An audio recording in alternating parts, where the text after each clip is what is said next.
Oknum DPRK Simelu diduga positif narkoba.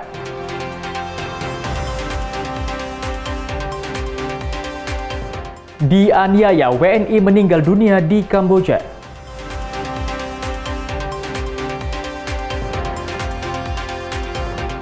Lahan tak produktif disulap jadi lokasi agrowisata.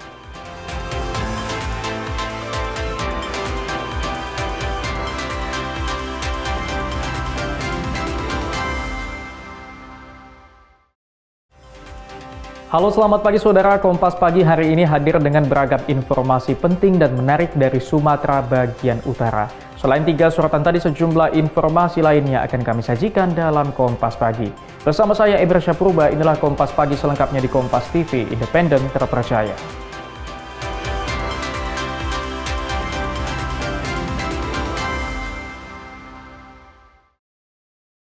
Kita awali informasi dari Medan, saudara. Seorang oknum DPRK Simelu Aceh diduga mengkonsumsi narkoba saat terjaring razia di salah satu tempat hiburan malam. Wakil rakyat ini diperiksa personel di Tres Narkoba Polda Sumut.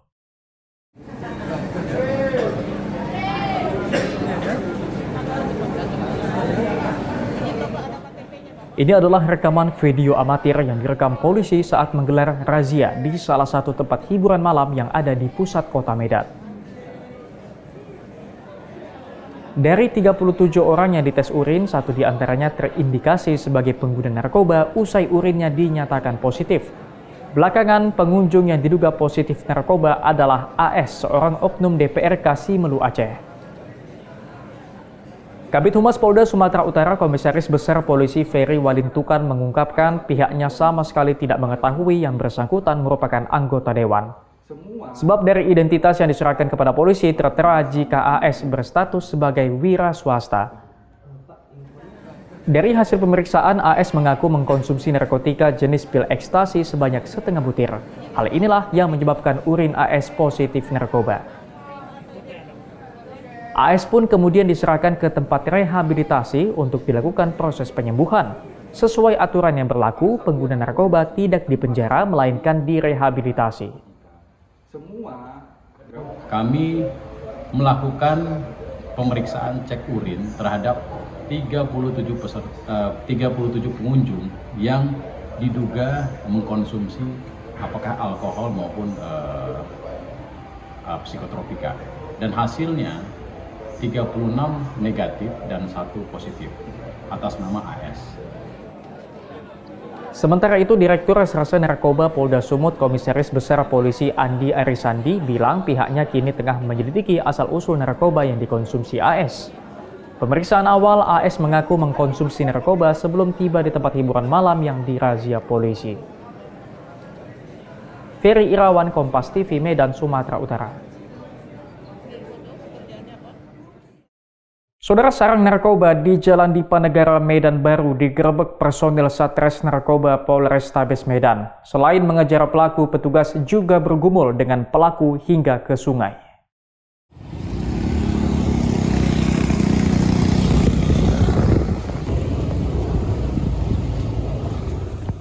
Menanggapi informasi masyarakat, personil Sat Narkoba Polrestabes Medan menggerebek sarang narkoba di pemukiman padat Jalan Dipanegara Medan. Pelaku memanfaatkan bantaran sungai untuk mendirikan barak-barak narkoba dan bahkan beroperasi selama 24 jam. Polisi terpaksa melewati gang sempit yang tidak bisa dilewati kendaraan. Saat polisi tiba, sejumlah pelaku berhamburan melarikan diri, termasuk pengedar narkoba yang sudah menjadi target. Di tengah kegelapan malam, pelaku berupaya kabur dengan menceburkan diri ke sungai yang jaraknya hanya 1 meter dari barak narkoba. Namun pelarian pelaku sia-sia karena polisi terus mengejar pelaku hingga ke sungai dan pelaku pun berhasil diringkus meskipun sempat terjadi pergumulan di dalam sungai.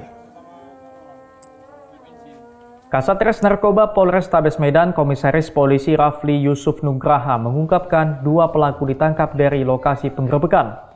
Selain itu, beberapa paket sabu siap edar dan puluhan alat hisap narkoba turut disita. Petugas juga menghancurkan seluruh barak narkoba yang ada agar praktik jual beli narkoba tidak kembali dilakukan. Dan tadi sempat terjadi pengejaran seperti kita lihat di belakang. Ini langsung daerah aliran sungai di mana penjualan barak ini sudah dikonsep sedemikian rupa dan dia udah memikirkan seperti apa escape ataupun menghindar dari jangkauan polisi. Syukur personil kami sempat mengamankan salah satu tersangka yang nyebrang ke sungai. Dua pelaku yang ditangkap kini sedang didalami keterangannya oleh polisi. Polisi kini tengah memburu pemasok narkoba kepada para pelaku untuk mengungkap jaringan pelaku yang lain. Ferry Irawan, Kompas TV, Medan, Sumatera Utara. Saudara, dua kepala dinas pemerintah Kota Medan menjadi tersangka kasus dugaan korupsi dana kegiatan Medan Fashion Festival 2024. Dalam kasus ini kerugian negara diperkirakan 1 miliar rupiah lebih.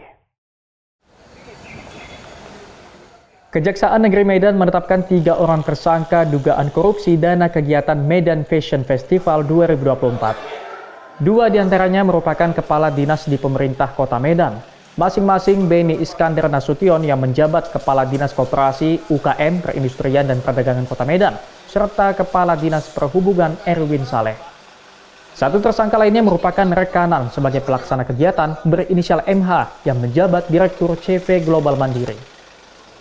Kepala Kejaksaan Negeri Medan, Fajar Syaputra, mengatakan nilai anggaran kegiatan ini sebesar 4,8 miliar rupiah, yang dalam pelaksanaannya ada pembayaran yang tidak sesuai aturan sehingga menyebabkan kerugian negara sebesar 1 miliar lebih.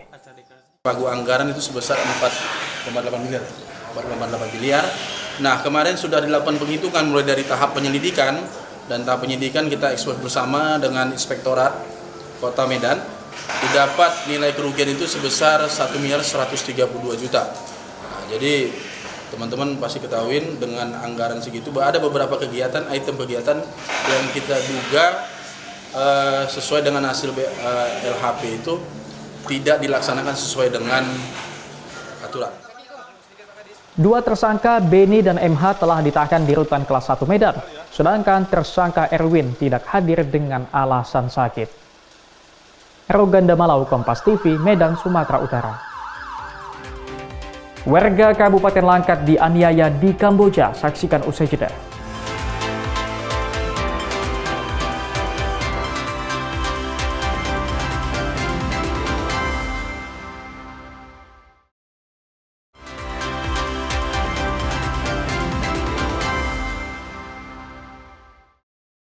Masih bersama saya Emir Syapurba dalam Kompas Pagi. Saudara, setelah 40 hari jenazah Argo Prasetyo tertahan di negara Kamboja, WNI asal Langkat ini akhirnya tiba di rumah duka di Jalan Tanjung Pura, Kabupaten Langkat. Tangis keluarga pecah menyambut kedatangan korban.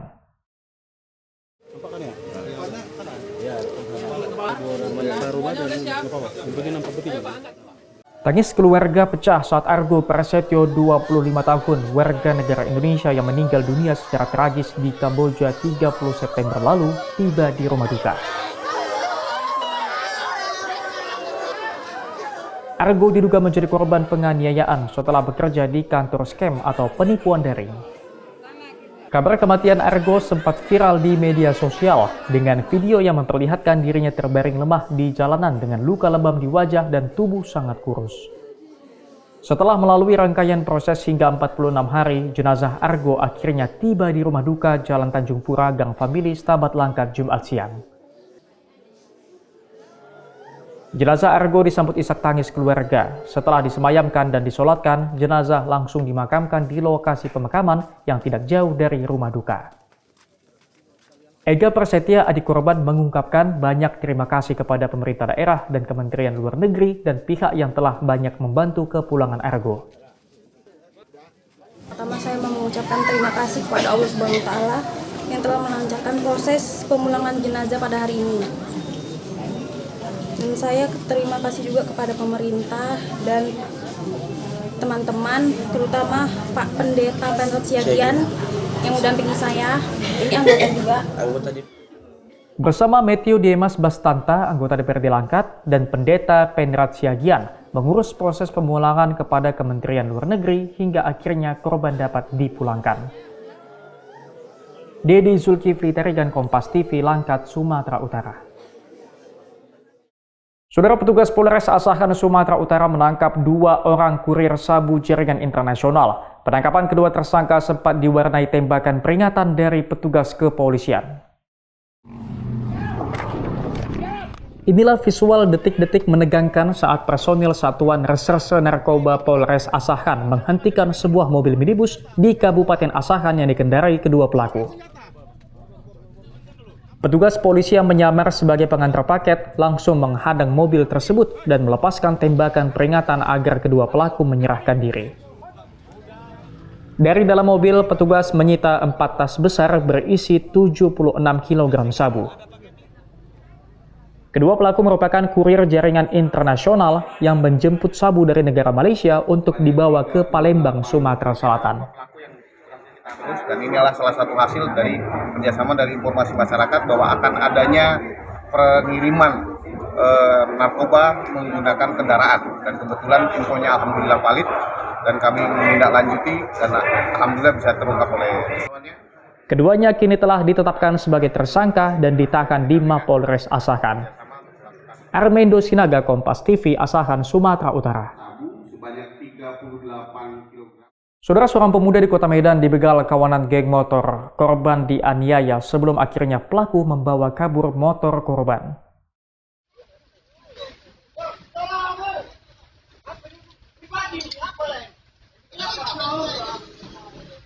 Aksi kawanan begal terekam kamera pengawas atau CCTV di salah satu warung bakso di kawasan Jalan Kapten Rahmat Budin, Gang Jagung, Kelurahan Terjun, Kecamatan Medan Marelan, Kota Medan. Para pelaku tak hanya membawa kabur sepeda motor korban, namun juga menganiaya korban dengan senjata tajam. Korban sendiri rencananya berangkat kerja dan tidak menduga kawanan pelaku yang menggunakan sepeda motor merupakan kawanan begal. Gak lama sampai di Gang Jagung, langsung dipepet, kunci saya diambil, langsung diancam. Tak pertolongan dari situ, ada yang menolong juga, ada mungkin karena takut kan mereka. Korban yang telah melaporkan aksi pembegalan ke Polsek Medan Labuhan berharap petugas segera menangkap para pelaku. Dedi Zulkifli Terigan, Kompas TV, Medan, Sumatera Utara. Koperasi Merah Putih khusus nelayan Aceh dibutuhkan. Saksikan usai jeda.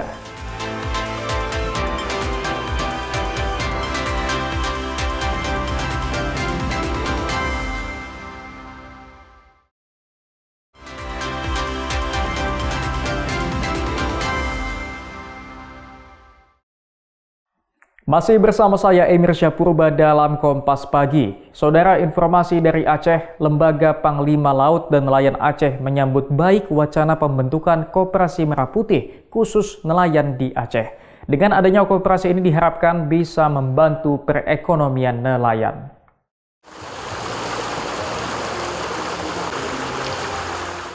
Wacana pembentukan Koperasi Merah Putih khusus nelayan ini disambut baik oleh nelayan maupun Lembaga Panglima Laut Aceh. Dengan adanya koperasi ini diharapkan bisa membangun ekosistem usaha dan mensejahterakan nelayan. Data dari Kementerian Kelautan dan Perikanan terdapat 80.000 koperasi desa merah putih yang telah dibentuk. Dan 108 desa diantaranya menjadi percontohan untuk menerapkan program koperasi yang menyerap hasil perikanan dari nelayan maupun pembudidaya. Salah satu program prioritasnya adalah Kampung Nelayan Merah Putih. Nantinya program ini diintegrasikan dengan Koperasi Merah Putih yang ada di desa setempat. Desa akan memberikan layanan kebutuhan usaha masyarakat di sektor kelautan dan perikanan untuk meningkatkan produktivitas usaha nelayan. Ditargetkan ada 1.100 kampung nelayan merah putih yang akan dibangun hingga 2027 mendatang. Sejauh ini program tersebut belum berjalan maksimal karena baru terdapat 4 kampung nelayan merah putih yang terbentuk di Aceh, yaitu Desa Lokpawoh, Lancok, Kuala Raja, dan Birem Puntong. Kalau nelayan itu kan bukan desa ya, tapi basisnya justru LO. Di Panglima Laut kita itu di level provinsi ada, kabupaten juga ada LO. Lo itu bisa saja dia bukan satu kampung, tapi mungkin ada 3 atau sampai 5 kampung gitu ya. Nah tentu memang kemarin sempat kita dengar bahwa semuanya itu akan mengerucut ke koperasi desa di mana nelayan atau profesi lain itu akan menginduk ke koperasi merah putih desa. Nah, tapi dengan adanya wacana sekarang ada koperasi bukan khusus nelayan, diharapkan yang muncul nanti ekosistem usaha di bidang perikanan, hasil tangkapannya juga dikelola atau dipromosikan oleh koperasi. Kita menyambut baik. Lembaga Panglima Laut berharap pengelolaan koperasi khusus nelayan ini dikelola sesuai kearifan lokal Aceh berdasarkan wilayah yang disebut LOK yang mewakili 3 hingga 5 desa yang diketuai oleh Panglima Laut Wilayah atau LOK. Tim Liputan Kompas TV, Banda Aceh, Aceh. Saudara, untuk mencegah stunting, pemerintah melalui kantor perwakilan BKKBN Aceh menggencarkan program gerakan orang tua asuh cegah stunting atau genting. Program nasional berbasis gotong royong ini akan memastikan pemenuhan nutrisi dalam 1000 hari pertama kelahiran anak. Berdiskusi program yang diampu oleh Kantor perwakilan BKKBN Aceh mencatat saat ini ada 38.000 lebih keluarga beresiko stunting yang perlu mendapat perhatian dari Bapak Asuh. Kehadiran Bapak Asuh dapat mencegah lahirnya anak-anak yang beresiko stunting, mulai dari ibu hamil, ibu menyusui, anak di bawah 2 tahun, dan anak usia 24 hingga 59 bulan dari keluarga beresiko stunting. Gerakan orang tua asuh cegah stunting ini mendorong partisipasi aktif masyarakat dalam menurunkan angka stunting. Bentuk partisipasi ini berupa pemberian nutrisi seperti pemberian paket makan bergizi, bantuan berupa pembangunan jamban, rumah layak huni, hingga penyediaan akses air bersih, serta edukasi berkelanjutan soal pola makan sehat dan pemantauan tumbuh kembang anak. Nah, sasaran genting itu adalah semua masyarakat lintas program, siapapun bentuk yang kegiatannya itu adalah sebagai berdonasi. Kita tidak memakai anggaran dari pemerintah. Nah, sifatnya adalah gotong royong CSR yang membantu untuk memberikan terutama pertama makanan yang bergizi, nutrisi, yang kedua melihat sasarannya itu adalah jamban dan penggunaan air bersih. Nah, rumah-rumah keluarga beresiko stunting itu yang menjadi sasaran yang akan kita dampingi. Seperti yang dilakukan pemerintah Aceh Besar melalui kolaborasi pentahelix, baik dari pemerintah, akademisi, bisnis, komunitas, dan media, mampu menurunkan angka stunting. Lewat peran orang tua asuh, 2.600 keluarga yang berisiko stunting di Aceh Besar dapat tertangani. Untuk secara terus-menerus untuk menurunkan angka stunting di Kabupaten Aceh Besar. Dan itu merupakan tantangan seluruh masyarakat Aceh Besar secara bergotong royong, bekerja sama supaya bisa kita turunkan angka stunting itu. Kolaborasi untuk menjadi orang tua asuh sangat dinantikan guna mencegah dan mengurangi jumlah keluarga berisiko stunting di Aceh, yang saat ini angka prevalensi stunting masih 28,06% yang masih butuh pendampingan berkelanjutan. Mustajab, Kompas TV, Banda Aceh, Aceh. Viral oknum guru di Riau banting makanan. Saksikan usai jeda.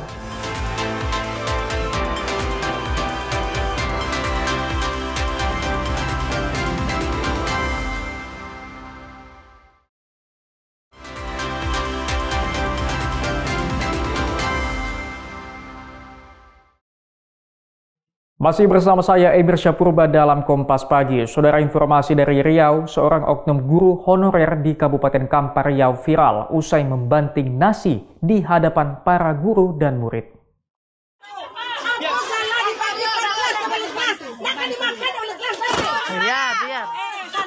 Itulah video viral seorang guru honorer di Kabupaten Kampar Riau saat membanting makanan yang akan dibagikan kepada para siswa dan guru. Peristiwa ini terjadi di Sekolah Dasar Negeri 021 Taraibangun, Kecamatan Tambang, Kabupaten Kampar Riau. Peristiwa ini terjadi Senin kemarin saat kegiatan penyuluhan bullying oleh Kejaksaan Negeri Bangkinang di lingkungan sekolah. Nasi bantuan dari Dinas Pendidikan dibanting oleh pelaku di depan ruang majelis guru. Ada 5 kotak nasi yang dibanting oleh pelaku.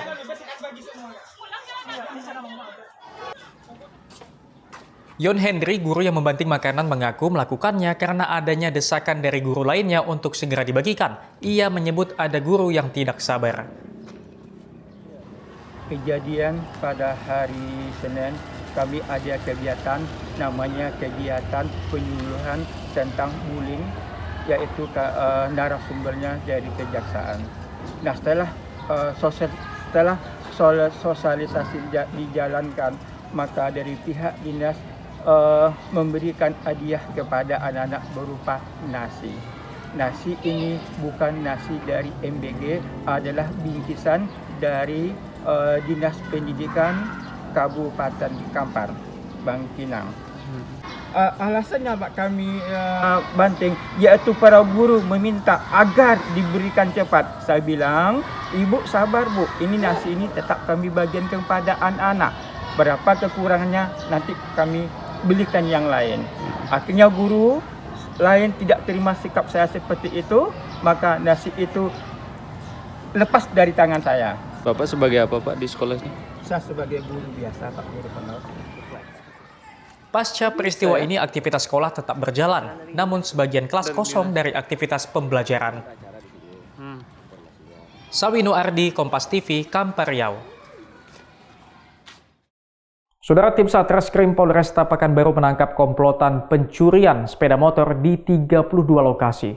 Selain pelaku pencurian, 2 pelaku sebagai penadah juga dibekuk beserta barang bukti sepeda motor.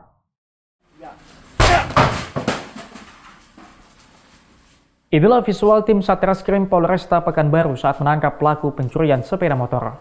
Petugas terpaksa mendobrak pintu rumah tempat persembunyian pelaku di Kecamatan Marpoyan Damai, Kota Pekanbaru, Riau. Para pelaku kemudian dibawa ke Polresta Pekanbaru. 2 pelaku sebagai penadah berhasil dibekuk setelah tim melakukan pengembangan. Sementara seorang pelaku terpaksa diberi tindakan tegas karena melawan saat ditangkap. Kepada petugas, pelaku mengaku menjual motor hasil curian dengan harga 3 hingga 4 juta rupiah per unit. Dari hasil pemeriksaan, 4 orang pelaku berinisial FR, J, MS, dan RK disebutkan melakukan aksi pencurian di 32 lokasi di Kota Pekanbaru. Motor hasil curian kemudian dijual kepada 2 pelaku berinisial EJ dan BS. Kemudian untuk tempat kejadian bervariasi, yaitu di Jalan Serasi, kemudian di Jalan Tengkubai, kemudian Jalan SM Amin, kemudian di Jalan Rosari. Ini untuk pelaku bermain di jam-jam tertentu, terutama setelah maghrib atau malam hari. Pelaku ini melihat kelengahan dari korban, di mana korban meletakkan motornya di depan perkarangan rumah atau perkarangan toko dekat halaman. Kemudian untuk tersangka yang kita sebutkan yaitu FR alias Fauzi, ya, FR alias Fauzi. Ini yang kita lakukan tindakan tegas terukur karena pada saat penangkapan melawan petugas, dan ini perannya yang sangat banyak. Ya, ini peran utamanya. Kemudian juga sama-sama kita lihat untuk F ini sudah beberapa kali melakukan pencurian, kemudian viral di media sosial. Kemudian RK alias Edo, ya, ini sama perannya dengan Fauzi tadi. Kemudian MS alias Anto Baik, ya. Kemudian JO alias Juli.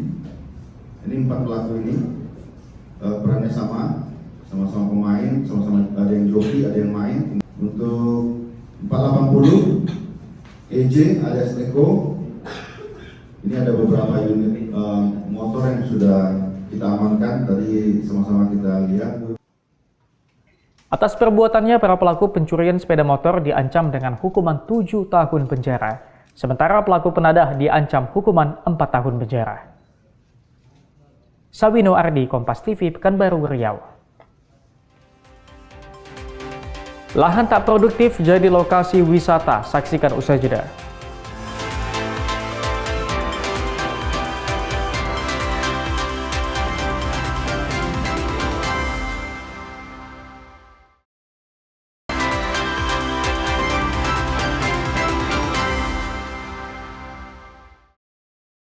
Masih bersama saya Emir Syahpurba dalam Kompas Pagi. Saudara, wisata kebun anggur di kaki Gunung Sinabung, Kabupaten Karo ramai dikunjungi warga. Selain pemandangannya yang indah, pengunjung juga mendapatkan edukasi tanaman anggur.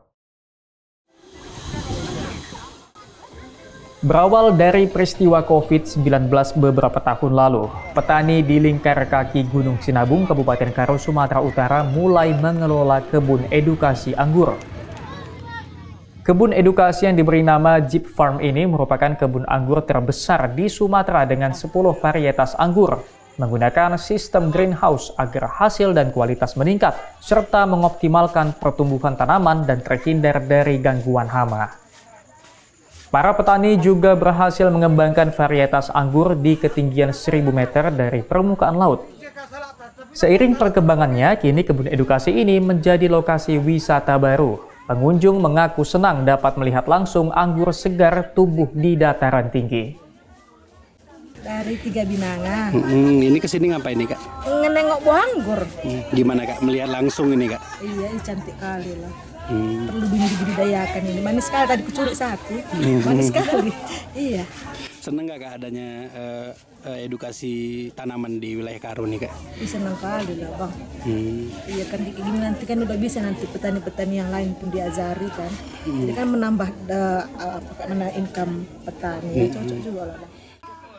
Sementara pemilik kebun anggur Cipta Meliala menyampaikan dengan adanya kebun anggur ini dapat kembali memotivasi para petani untuk kembali semangat berkebun pasca bencana di lingkar Sinabung. COVID yang kemarin, tahun 2019, kita beralih dari usaha buah dan memulainya ke usaha pertanian. Oke, siap. Bang, ini menarik nih, Bang. Pertanian di sini kita mengembangbiakan anggur yang saat ini kalau kita lihat sedikit tumbuh di dataran tinggi nih, Bang. Seperti apa nih? Suka dukanya atau seperti apa nih, Bang? Sebetulnya anggur ini bagusnya di MDPL 600 sampai 900, tapi kita mencoba kita di MDPL 1300 supaya bisa untuk inovasi, untuk bergerak bidang pertanian, untuk sekaligus untuk memperbaiki ekonomi sekitaran wilayah-wilayah di dataran tinggi, khususnya di daerah Gunung Sinabung. Inovasi baru pertanian ini diharapkan dapat memotivasi petani lain untuk mengembangkan kreativitas mereka sekaligus membuka lokasi wisata baru. Hendri Setiawan, Kompas TV, Karo, Sumatera Utara. Saudara, di tengah menjamurnya kafe kekinian yang menghiasi sudut-sudut kota, ada satu tempat makan sederhana yang justru menawarkan sesuatu yang berbeda. Namanya Warung Pondok Kelapa. Warung ini berdiri tenang di antara kebun kelapa di kawasan Tanjung Morawa, Deli Serdang. Berbeda dengan tempat makan modern yang ramai dengan dekorasi lampu, bunga estetik, atau spot foto yang dirancang untuk media sosial, Warung Pondok Kelapa memilih jalan lain, kesederhanaan, dan keaslian suasana alam. Pengunjung yang datang dapat memilih tempat makan di meja panjang atau lesehan di tikar di bawah pohon kelapa secara langsung. Semilir angin yang berhembus di antara pepohonan kelapa, suara serangga khas pedesaan, dan aroma masakan rumahan yang menggoda selera berpadu menjadi suasana yang menenangkan. Menu andalan warung ini pun sesederhana tempatnya. Seporsi mie sop hangat yang gurih dan air kelapa muda segar menjadi favorit para pengunjung. Uniknya, kelapa yang dipesan langsung dari pohon yang tumbuh di sekitar warung, memberi sensasi alami yang sulit ditemukan di tempat lain. Dan untuk harga yang ditawarkan pun sangat bersahabat, hanya Rp5.000 untuk mie sop dan kelapa muda. Sementara menu lain seperti es teler, gorengan, mie bakso tetap dijual dengan harga terjangkau. Adit, pengunjung dari luar Deli Serdang, mengaku mie sop di Warung Pondok Kelapa ini sangat enak dan cukup murah. Ia sengaja datang bersama keluarga untuk menikmati liburan dengan makan bersama di sini. Seperti apa sih Bu tanggapannya dengan makan makanan di sini? Makanannya ya cukup enak, tempatnya nyaman. Jauh-jauh juga sih dari Kebajahe, cuman pengen ngerasain mie sop ini aja. Saya sini. Ini dengan keluarga di sini udah pernah kemarin sebelumnya? Belum, baru ini. Ini sama keluarga. Nah, yang paling menarik apa di sini, Bu? Mie sopnya kayaknya ini. Mie sopnya enak. Enak. Sementara itu, Sandi, pengelola Warung Pondok Kelapa, mengaku membuka usaha warung ini dengan memanfaatkan lokasi yang ada. Di tengah kebun kelapa ini didesain dengan suasana yang sederhana dan harga yang terjangkau. kayak kita kan terbatas biaya bang, kita nggak ada kursi, kita nggak ada meja, jadi kita inisiatif ngambil lesehan, lebih irit biayanya. Dengan pohon-pohon kelapa ini seperti apa? Dengan pohon kelapa ini memang dari awal sudah ada.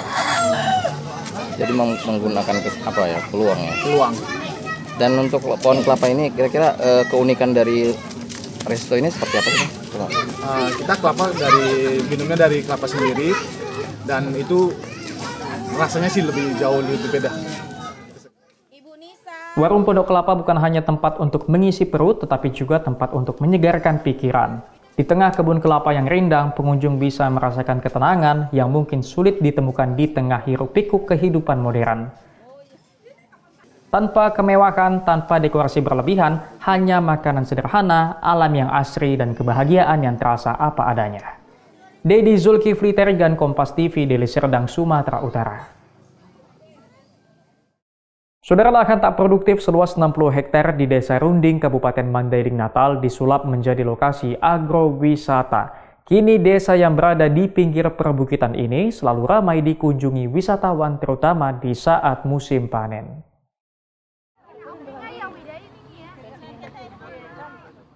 Hampir setiap hari, Desa Runding di Kecamatan Panyambungan Barat, Kabupaten Mandailing, Natal dipenuhi wisatawan dari berbagai daerah. Di desa yang terkenal dengan agrowisata buah ini, pengunjung dapat memanen aneka buah seperti buah lengkeng, rambutan, alpukat, hingga durian yang tumbuh subur di lahan-lahan milik warga di desa ini. Desa kecil di pinggiran perbukitan ini sukses menjadi tujuan agrowisata setelah salah seorang petani Azwar Pulungan mengembangkan lahan tidur milik keluarganya seluas 15 hektar menjadi kebun buah terintegrasi sejak 7 tahun lalu. Ide kreatif alumni Institut Pertanian Bogor ini menjadi inspirasi bagi warga desa lainnya untuk ikut bercocok tanam buah. Kini lahan tidak produktif seluas 60 hektar di Desa Runding sudah menjadi lokasi agrowisata buah. Nah, tanaman tua, tanaman buah kita udah mulai berbuah, udah mulai berproduksi.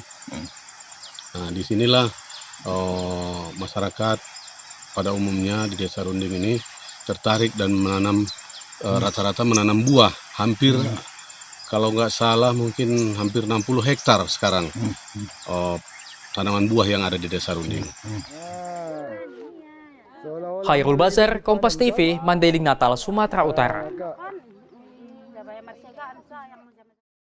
Sampai di sini Kompas Pagi hari ini. Anda bisa menyimak video tayangan kami di kompas.tv atau menyaksikan siaran langsung via streaming di kompas.tv/live. Kami undur diri, tetap saksikan rangkaian program berita di Kompas TV, independen terpercaya.